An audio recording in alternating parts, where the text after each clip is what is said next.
¿Cómo les va? Arrancamos un nuevo programa de La Voz de Todos. En instantes vamos a estar charlando con Vilma Ripoll para que nos analice un poco todo lo que está sucediendo en la ciudad de Buenos Aires. Ustedes saben que el tema del Borda sigue latente, una represión imposible de creer en 30 años de democracia, cosas que no se vivían hacía mucho tiempo en nuestra Argentina y que parece que vuelven a estar presentes y que duelen, valga la redundancia, muchísimo a la sensibilidad de la historia argentina, ¿no?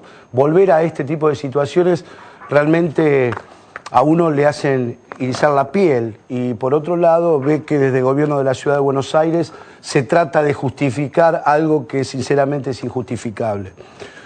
La agresión por la agresión misma no sirve, por ahí los manifestantes también fueron muy agresivos con la policía. El gobierno de la ciudad esgrime que empezaron con los piedrazos y todo lo que, bueno, lo que se dice. Pero las fuerzas de seguridad y en democracia justamente tienen que estar preparadas para este tipo de circunstancias y no actuar de la misma manera, porque los ciudadanos a las fuerzas de seguridad le damos las armas para que nos defiendan, no para que nos peguen a nosotros mismos. Entonces, es una discusión que creo que es fácil de discutir, no es tan complicada. Las fuerzas de seguridad tienen que estar preparadas para poder, de alguna manera, parar este tipo de situaciones cuando los manifestantes son agresivos, como dice la gente de la metropolitana que fueron los hombres y mujeres que estuvieron allí en el Borda. Pero le vamos a pedir un análisis en un ratito a Vilma Ripoll. Dos cositas muy cortitas. La primera tiene que ver con el tema de Báez, Rossi, el ex marido de la señora Jelinek, etcétera, etcétera, etcétera. Creo que lo que podemos tener los argentinos es una esperanza, porque el fiscal que tiene la causa, el fiscal Marijuán, es un fiscal que, hablando en un criollo básico, no se casa con nadie, y no tengo dudas que, como con otras causas, una de ellas de vudú, va a ir al fondo, así que tengamos fe en la justicia. Y lo último, esta es una encuesta de Cal Business, que el año pasado estuvieron en este programa, y el anteaño pasado también, y no le erraron en una coma a lo que pasaba en las elecciones, que cerró el pasado 27 de abril del 2013. Yo les pido disculpas porque me acaba de llegar, entonces no tuvimos tiempo ni de cargarla a la computadora, pero básicamente esta encuesta aquí habla de la situación económica del país. La pregunta es, en su opinión, ¿la situación del país está mejor, igual o peor que hace un año? Igual el 22%, peor el 58% y mejor el 17%. Y dentro de un año, ¿usted cree que la situación del país va a estar mejor, igual o peor que ahora? Igual el 37,2%, peor el 32% y mejor el 23,4%. Ahora bien, si se votara este domingo, intención de voto en la provincia de Buenos Aires, que es la madre de todas las batallas, Alicia Kirchner el 21,2%, Francisco de Narváez el 28%, Ricardo Alfonsín el 14,3%, Margarita Stolbizer el 9,4% y Carlos Melconian el 3,3%. Otra de las preguntas que se hacen es, ¿y ahora, si los candidatos a diputados nacionales fuesen estos, por quién votaría? Francisco de Narváez 23%, Alicia Kirchner 20%, Ricardo Alfonsín 19,2%, Melconian 3,7%. Pero en esta encuesta, hasta acá, seguramente los que son de la provincia de Buenos Aires me preguntarán, o se preguntarán, pero falta un hombre que suena en todos lados, que todos le piden que se defina, qué va a hacer, por qué no va a este acto, por qué no va al otro acto, pero que está, digamos, así en su reducto de tigre, esperando a ver qué pasa, que es Sergio Massa. En esta encuesta sí aparece Sergio Massa. Conocimiento y evaluación de dirigentes. Sergio Massa tiene una imagen positiva del 23%, muy buena del 23%, buena del 49%, mala del 14%, 11% muy mala. Después viene Daniel Scioli con una imagen buena del 54%, muy buena del 9%, una mala del 25%. Y después allí baja Cristina Kirchner, Ricardo Alfonsín, Francisco de Narváez, etcétera, etcétera. Y también otra cosa que llama la atención es esta. Pensando en las próximas elecciones, ¿usted seguramente lo votaría? ¿Podría votarlo según lo que ocurra en la campaña o nunca lo votaría? A Sergio Massa podría votarlo según lo que ocurra en la campaña el 40% y no lo votaría seguramente el 35%. Este es el hombre que están esperando todos en la provincia de Buenos Aires que se defina, propios y extraños. Y a propósito de Sergio Massa, lo están visitando todos, todos. A ver, en la última semana, ustedes saben que el director ejecutivo del ANSES, Diego Bocio, no toca el timbre sin pedir permiso en Balcarce 50. El martes estuvo 4 horas en el municipio de Tigre reunido con Sergio Massa. ¿Saben quién estuvo en las últimas horas también hablando con Sergio Massa? El titular de la Federación Agraria, Bussi. Y sabe la lista que tengo para contarles, ¿no? Muchísimos, más de lo que ustedes imaginan. Vilma, ¿cómo te va? ¿Cómo estás? ¿Cómo te va? ¿Cómo andamos? ¿Bien? Bien. Bueno, ¿te sorprende algo de esto o no? No, es más o menos lo que pasa que hay que tener mucho acceso a los medios, a la prensa, para después tener más espacio para disputar en las encuestas. Si no, se hace más difícil, pero es más o menos. Bueno. Igual me llama la atención un poquito lo de los datos de Alicia Kirchner. Porque Alicia Kirchner en la inundación, en La Plata, en la cual yo estuve todos los días de la inundación, fue absolutamente repudiada por la población y no pudo volver a venir. Y cuando quiso volver a venir, lo tuvo que hacer casi clandestinamente. Y ya no venía bien en las encuestas. Me llama la atención de que haya subido y que esté... No, te entendí mal. No. A ver, acá, por ejemplo, uno de los cuadros pregunta, pensando en las próximas elecciones, ¿usted seguramente lo votaría? ¿Podría votarlo según lo que ocurra en la campaña o nunca lo votaría? En esta le da el 63% que no la votaría, por ejemplo. Claro. ¿Es de acuerdo cómo la fueron manejando los muchachos? Claro. Para mí no mide, Alicia, lo que dice esta encuesta.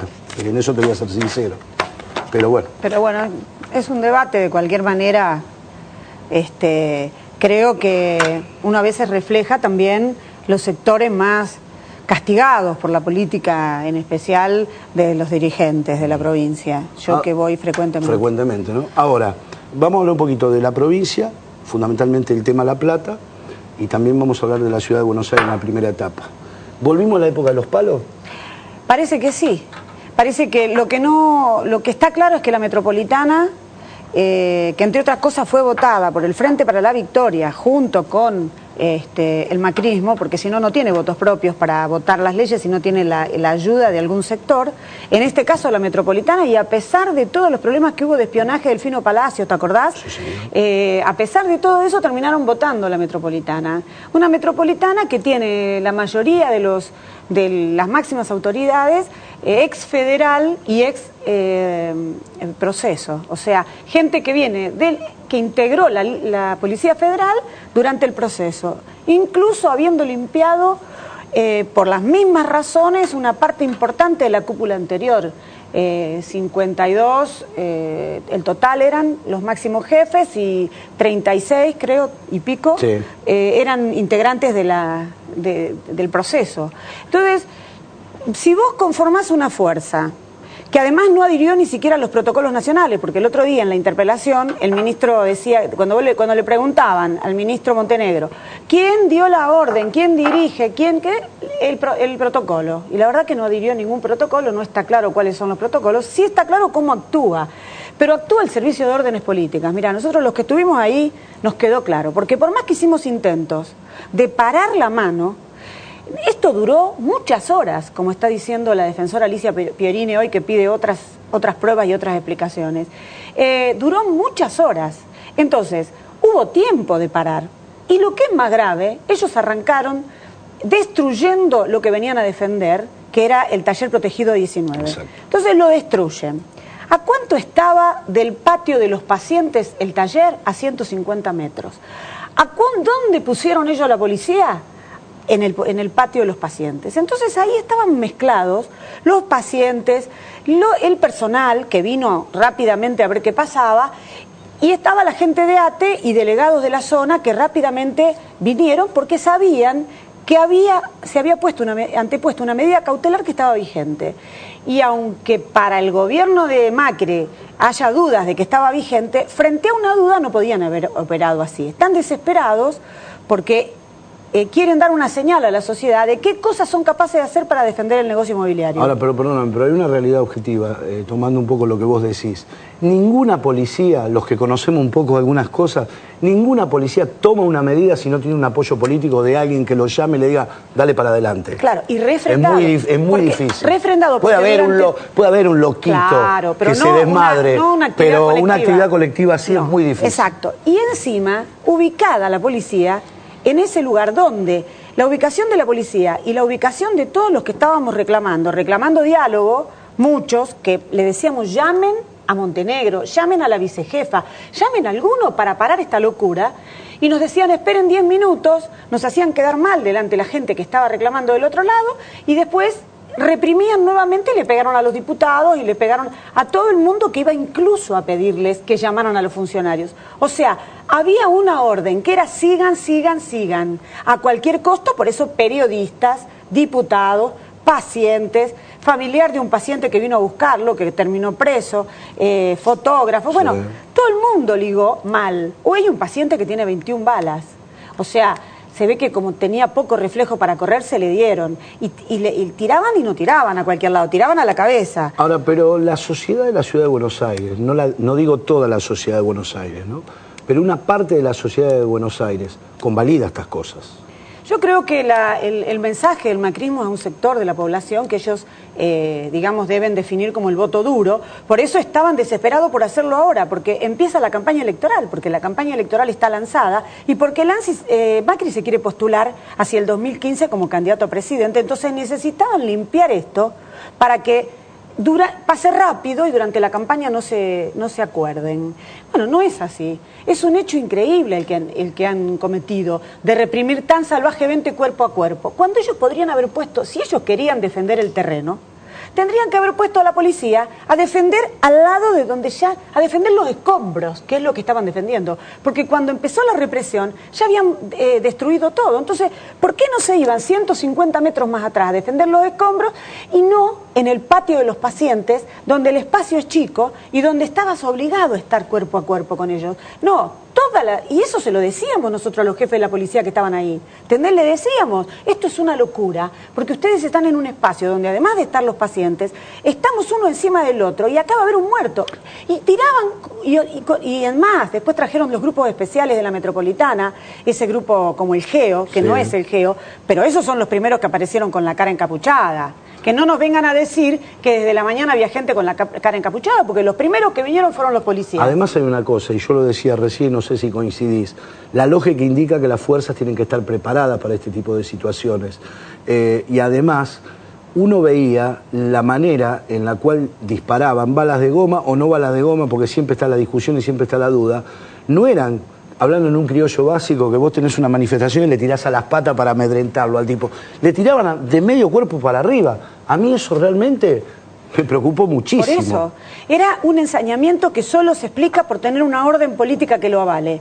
Porque no creo que ninguno de los de la Metropolitana se animen a hacer acciones como esta si no tienen la bendición de alguna orden política. Por eso nuestro diputado Alejandro Bodart presentó un juicio, una denuncia penal contra Montenegro, contra Chahín, que es el que dio la orden de destruir esa zona para apropiarse del predio, contra los jefes de la policía y además hizo una presentación de juicio político contra Macri. Y yo te quiero decir, sí. La ley que permite hacer esto con la Metropolitana fue votada también por el Frente para la Victoria. Lamentablemente, ellos pidieron que se cambie una letra para que no aparezca el nombre Borda cuando todos sabían qué es lo que se estaba discutiendo. Bueno, ahora tienen una oportunidad, que es, si se suman todos los votos de la oposición, tienen los 31 votos para empezar el juicio político. ¿Por qué? Porque ya está procesado Macri por el primer uso que hizo del espionaje alrededor de la Constitución de la Metropolitana. Y ahora, ¿cómo la usa ejecutivamente para dejarle dicho a la población que si esto lo pierde la legislatura, lo va a imponer como sea, porque están obsesionados por el intercambio de negocios inmobiliarios? Entonces, que eso incluye también a la presidenta Cristina de Kirchner. La última, Vilma.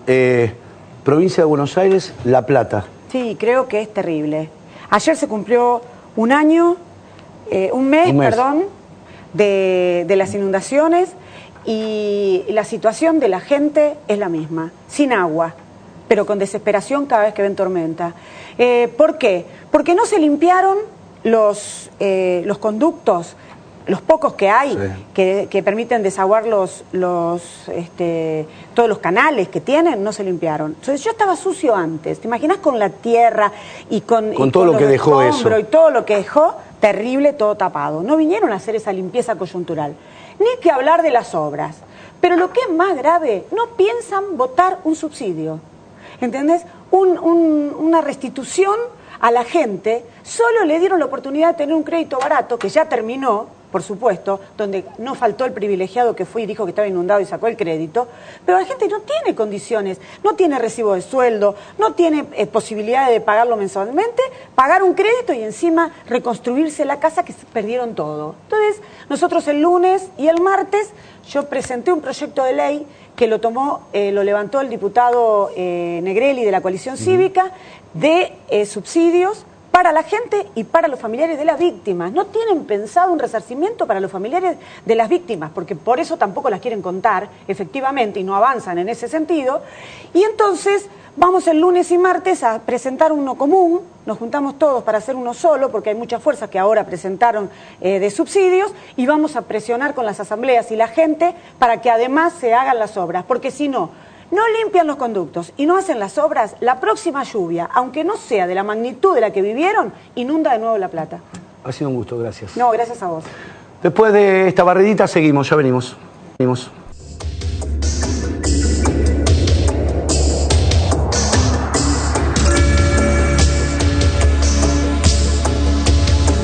Bueno, muy bien, seguimos en La Voz de Todos, nos quedan 11, 12 minutos de programa. Recién hablábamos con Vilma Ripoll y hacía, un análisis de lo que pasa en la ciudad de Buenos Aires y fundamentalmente lo que pasó con la Policía Metropolitana, y muy por arriba tocamos un poco el tema Provincia de Buenos Aires y La Plata. Para hablar de ese y algunos otros temas que tienen que ver con lo que pasa todos los días, convocamos al diputado nacional de la Unión Cívica Radical, Miguel Bassi. Miguel, ¿cómo estás? Bien, Daniel, bien, gracias. Bueno, como vecino de La Plata, lo he hablado contigo, también sufriste las consecuencias de este temporal que acaba de cumplir un mes. Sí, la verdad que sí. Para colmo, yo tengo una imprenta, esa es mi actividad privada, y la verdad es que se inundó de manera importante. Así es que, sufrí como tanta gente en La Plata, la verdad que hubo miles. Ahora, hasta el día de hoy se sigue discutiendo el tema de los muertos. Vos que sos de ahí, que estás en el terreno y conversás mucho con el vecino todos los días, ¿el número es el que dice el gobierno o realmente hay más muertos y los tapan? Porque, a ver, a mí lo que me llama la atención es que si vos perdés a un ser querido, desaparece, lo primero que vas a hacer lío y vas a ir a los medios. Y yo no he escuchado a nadie que haya salido a reclamar un muerto. Bueno, ahora están empezando a hacerlo. Lo que pasa es que, a ver, el error fue, desde mi punto de vista, del gobierno provincial, que rápidamente quiso poner un número final. Entonces salió a decir, no me acuerdo si dijo 52, creo. Son 52 los muertos. La verdad es que era un error gravísimo plantear el tema en esos términos, porque había gente que había sido afectada por las inundaciones y que estaba internado. De hecho, hace 4 días murió un conocido mío, que desde el día de las inundaciones estaba en terapia intensiva como consecuencia de la inundación y falleció hace 4 o 5 días. El hermano de un muchacho que militaba en el partido. Así es que a mí me parece que hay más muertos que los que se dicen, pero tampoco esta debió haber sido la discusión. En realidad, esta discusión la instala el propio gobierno provincial, que quiere cerrar este tema rápidamente, quiere poner un número final, y la verdad es que nadie sabe bien por qué buscaba esto. Claro, porque vos fíjate, lo colateral, como bien decías vos, también hace unos días murió otro señor que estaba internado con un tratamiento, que necesitaba un equipamiento especial para sobrevivir por los cortes de luz, se pinchó el respirador y el hombre murió. O sea, lo que viene después, ¿no? Eso pasó, sí, eso pasó en varios casos, pasó eso, que a lo mejor, porque estos 52 muertos en definitiva son los que aparecieron digamos, muertos por la inundación, ahogados o bueno, con otro tipo de problemas, pero directamente vinculados con la inundación. Pero hubo gente que falleció en algunos geriátricos, en algunas clínicas, bueno, precisamente porque no se les pudo prestar el servicio adecuado, también como consecuencia de la inundación. Ahora, hoy uno cuando escucha hablar a todos los sectores políticos o al propio habitante de La Plata, lo responsabilizan muchísimo a Bruera, que desde mi óptica es un muy mal intendente, es un soberbio. Bueno, yo tengo mi apreciación personal con respecto a Bruera, pero creo que hoy el actual ministro es tan o más responsable que Bruera, me refiero a Julio Alac. Sí, en realidad en La Plata desde hace mucho tiempo se viene reclamando la realización de obras de infraestructura que son importantes, que tienen que ver con... a ver, la verdad es que tiene que ver también con la responsabilidad del gobierno provincial, porque el funcionamiento de los arroyos, claro, en todas las provincias y en toda la provincia de Buenos Aires depende del ámbito provincial. Hidráulica de la provincia. Hidráulica de la provincia. Desguazada, por cierto. Claro. Y en La Plata lo que funcionan muy mal son los arroyos. En el 2008 hubo una inundación muy importante también en La Plata, también producto del mal funcionamiento de los arroyos. Esos arroyos después fueron trabajados, esa situación se resolvió, pero la que no se resolvió es la situación del arroyo más importante, que es el arroyo El Gato, que en este caso produjo esta inundación o hizo que la inundación fuera más difícil de evitar. Digamos que hay una responsabilidad compartida entre el gobierno de la provincia de Buenos Aires, no solo este gobierno, sino varios gobiernos de la provincia de Buenos Aires, este también, que no ha hecho absolutamente nada en ese sentido, y los intendentes de La Plata, sobre todo, porque desde hace 20 años se vienen pidiendo estas obras en La Plata. Y además hay una mala atención en el sentido de, bueno, todo el sistema de desagües funciona muy mal, porque no está atendido adecuadamente. Es decir, que existe bastante poco compromiso en este sentido, ¿no? Ahora, y hoy aparece, con toda sinceridad, perdóname la interrupción, no, por favor, una nueva gran preocupación que está vinculada a lo que pasó en la destilería de YPF. Claro. Porque en realidad lo que pasó en la destilería de YPF es grave, preocupa a los habitantes de la ciudad de La Plata. Pero muchos se hicieron los distraídos. Claro, efectivamente. Entonces no se sabe si efectivamente esa destilería está funcionando con las condiciones de seguridad que tiene que funcionar, habida cuenta que está al lado de tres ciudades importantes, Berisso, Ensenada y La Plata, ¿no? Ahora, volviendo al tema del arroyo El Gato, los que no lo conocen por ahí, o no tienen idea de lo que estamos hablando con el diputado Base, uno cuando pasa la autopista Buenos Aires-La Plata y ve cómo viene el arroyo El Gato, digamos, de adentro de la ciudad de La Plata, y cómo va a terminar en el río de La Plata, la verdad, es una risa. Es imposible que desagote que eso. no se inunde. Es claro, imposible. Claro. Sí, claro, efectivamente. Es imposible, porque viene un caudal de agua y de golpe ves que es toda maleza, no se ha hecho un dragado, nada. Claro. O sea, hay un tapón en el final. La verdad que es una locura lo que hacen. Sí, y la verdad es que... Y ojo, en su momento, o limpiar eso, ese dragado, si bien los dragados son costosos, si tuviesen un pequeño mantenimiento, no era tan difícil solucionarlo. Pero no, y es buena esa precisión. La verdad es que no son obras que demanden tanta inversión.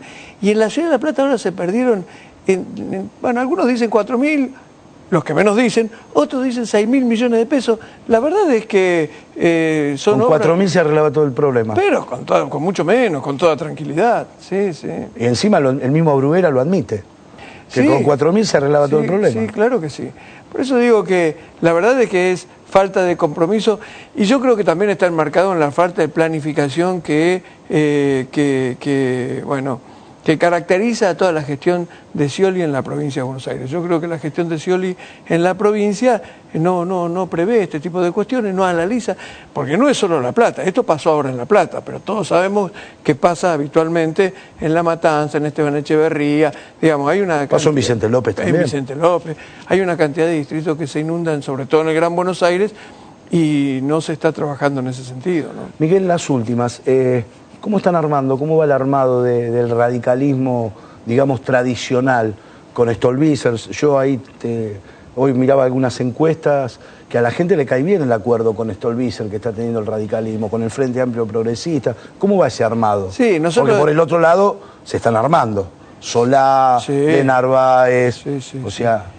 Sí, nosotros estamos convencidos que lo mejor que podemos hacer es un frente con el FAP.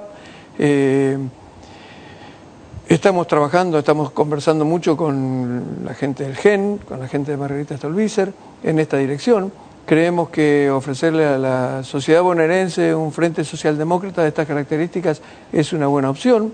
Y la verdad es que estamos conversando y trabajando bien, despacio, para no cometer errores, pero estamos avanzando bien y yo estoy absolutamente convencido que vamos a terminar con un resultado positivo, ¿no? Y termino con esta. ¿Te preocupa el avance que sigue teniendo el gobierno con respecto al tema de la justicia? ¿Pensás que la justicia va a parar esta prepotencia que desde algunos sectores siguen manteniendo en las medidas que toma el gobierno? ¿Cómo impulsa las leyes el gobierno? Creo que sí, creo que va a haber alguna declaración de inconstitucionalidad.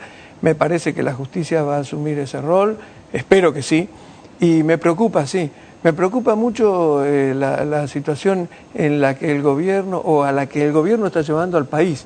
Digamos, yo creo que el gobierno se equivoca, yo creo que la reforma de la justicia es un error gravísimo, pero creo que es un error gravísimo que está enmarcado en esta actitud soberbia, autoritaria, autista, que rodea a un grupo muy cerrado del Poder Ejecutivo, que es el que toma todas las decisiones en la Argentina. La verdad es que el Congreso de la Nación, yo tengo que decirlo con toda tranquilidad y con toda sinceridad, prácticamente no funciona. Los proyectos que se tratan son solamente los proyectos que vienen del Ejecutivo y no se pueden modificar en lo más mínimo. Y bueno, esto es porque hay un grupo muy cerrado, instalado en la Casa Rosada, que, bueno, avalado sin ningún lugar a dudas por la cantidad de votos que obtuvieron en la última elección presidencial, pero que me parece que están equivocando el camino a partir de una actitud de soberbia. Yo creo que en algunos casos hasta están actuando con algún nivel de resentimiento con respecto a determinados sectores de la sociedad. Me parece que con la justicia pasa esto. Creo que están resentidos con algunas cuestiones de la justicia y entonces por eso promueven esta reforma que sin ningún lugar a dudas, desde nuestro punto de vista, es un error grave, ¿no? Miguel, un gusto, gracias. No, gracias a vos, Andrés. Señores, pásenla bien, en 7 días nos reencontramos en esto que es La Voz de Todos. Chao, gracias.